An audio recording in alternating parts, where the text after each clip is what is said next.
oaspeți. Suntem bucuroși să vă vedem la externarea solemnă în Născuților. Cum vă simțiți dumneavoastră? Cum vă este dispoziția?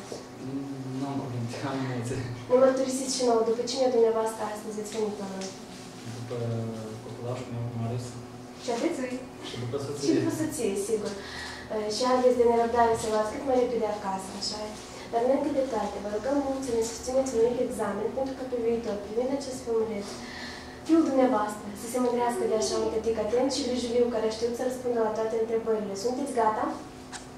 De examen. Ne spuneți, vă rog, pe ce dată s-a născut fiul dumneavoastră?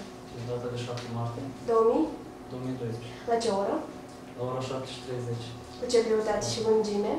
Cu greutate de 3 kg, 370 de grame și lungimea 53 de centimetri. Și ai spus un nume foarte frumos. Se numește Marius. Să dea Domnul acest nume, să-i poarte noroc toată viața. Bravo! Ne-ați susținut examenul cu succes și meritați aplauze furtunoase. Bravo! Și acum, vă mult să vă apropiați de baza noastră, să vă apropiați de ea.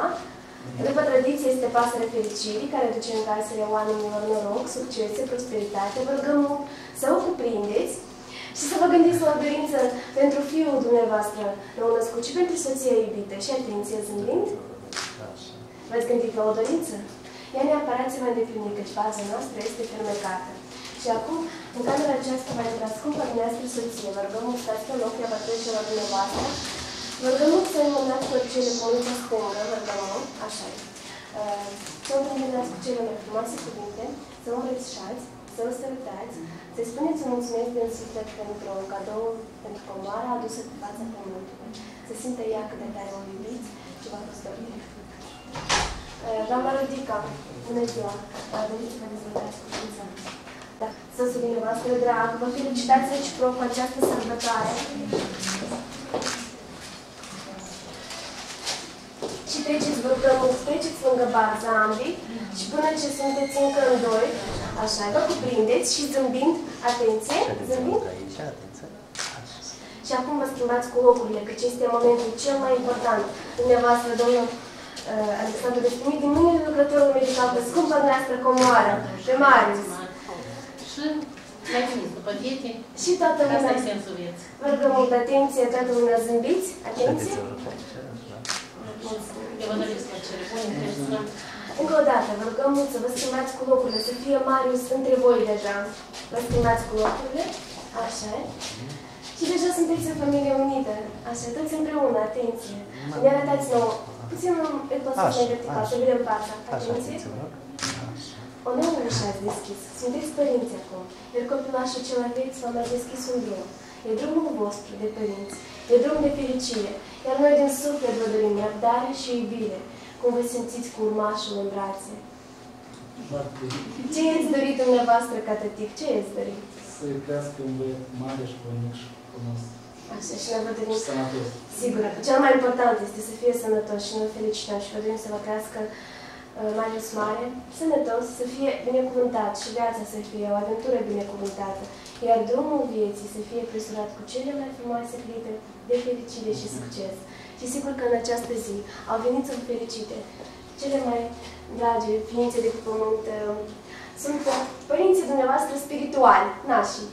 Deci vă invităm, stimați doamna Leonă, domnul Pavel și Mădălina, nășica cea tânără, cea mai tânără nășică a venit, da? Să vă felicite astăzi. Vă felicitați reciproc și în special îl felicitați pe Marius.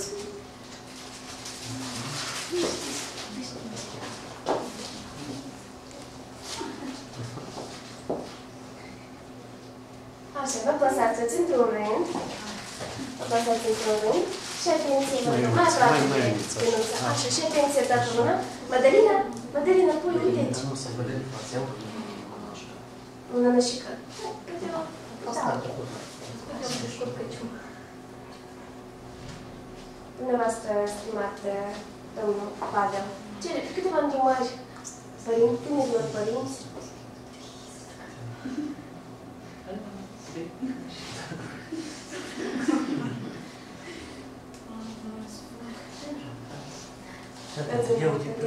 Mădălina? Uite pasărica aici. Așa. Câteva îndrumări părinților. Ce le-ați dori finuților?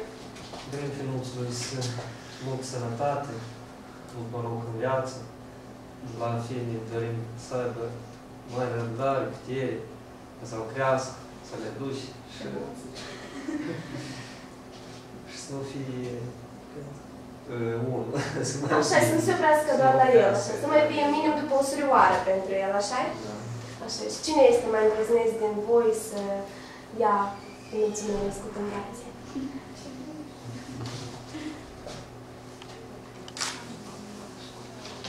Așa, și vă plasați, doamna Alona, vă plasați între tinerii părinți, să fie mereu între ei Marius, nu arătați și nouă la față. Așa. Și atenție, doamna. Madalina? Uite aici. Așa. Dumneavoastră, cum credeți? Cu cine mai mult seamănă el? Cu tata. Cu tata? Cu mama, nu? Așa, deci, oricum, într-o familie în care persistă dragostea, copiii au cele mai bune calități înalte, sigur. Și noi, încă la noi, vă dorim să nu vă opriți doar la urmaș, să mai veniți și după o fetiță, așa, după o ajutoare pentru mămica, da? Așa, și sigur că în această zi a venit să vă felicite și prietenul dumneavoastră, este domnul Radu. Vă rugăm o treceți, felicitați-vă prietenii, felicitați în special nou-născutul.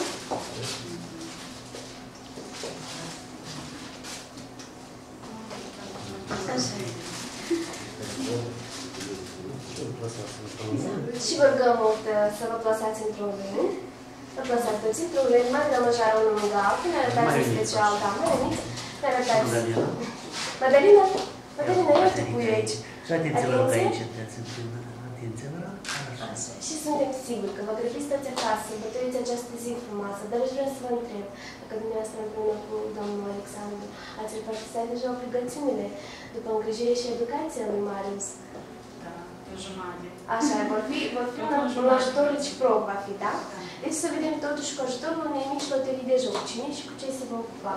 Îi dăm onoare mai întâi de toate mamei să aleagă, dumneavoastră alegeți orice loterie și ne știți dacă vă place, iar dacă nu vă place, ne știm de o transmiteți soțului.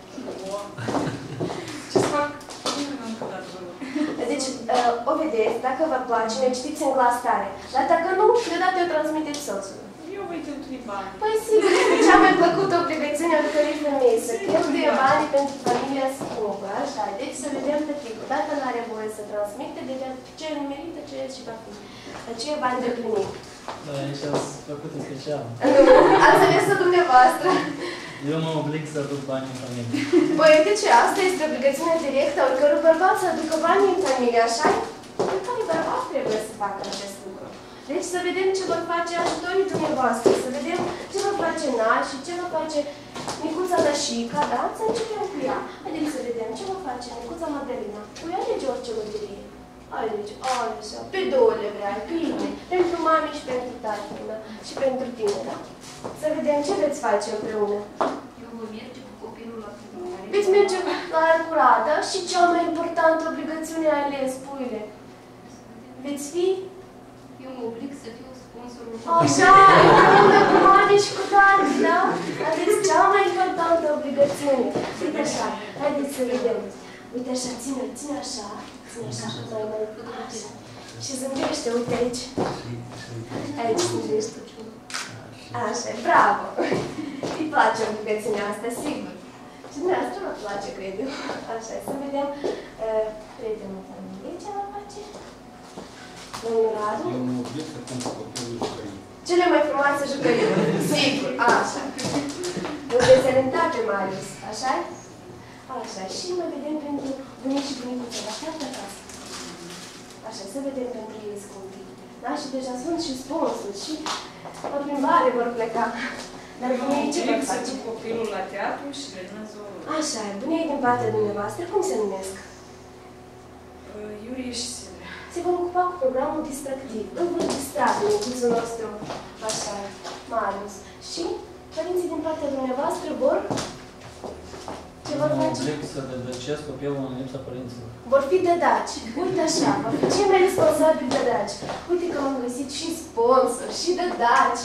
Și deci mai veniți după o surioară pentru Marius.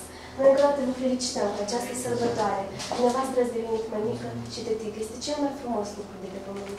Ne vă dorim să vă bucurați de micul miracol ce a apărut în viața dumneavoastră și vă dorim cel mai important, să fiți sănătoși și norocoși, sigur.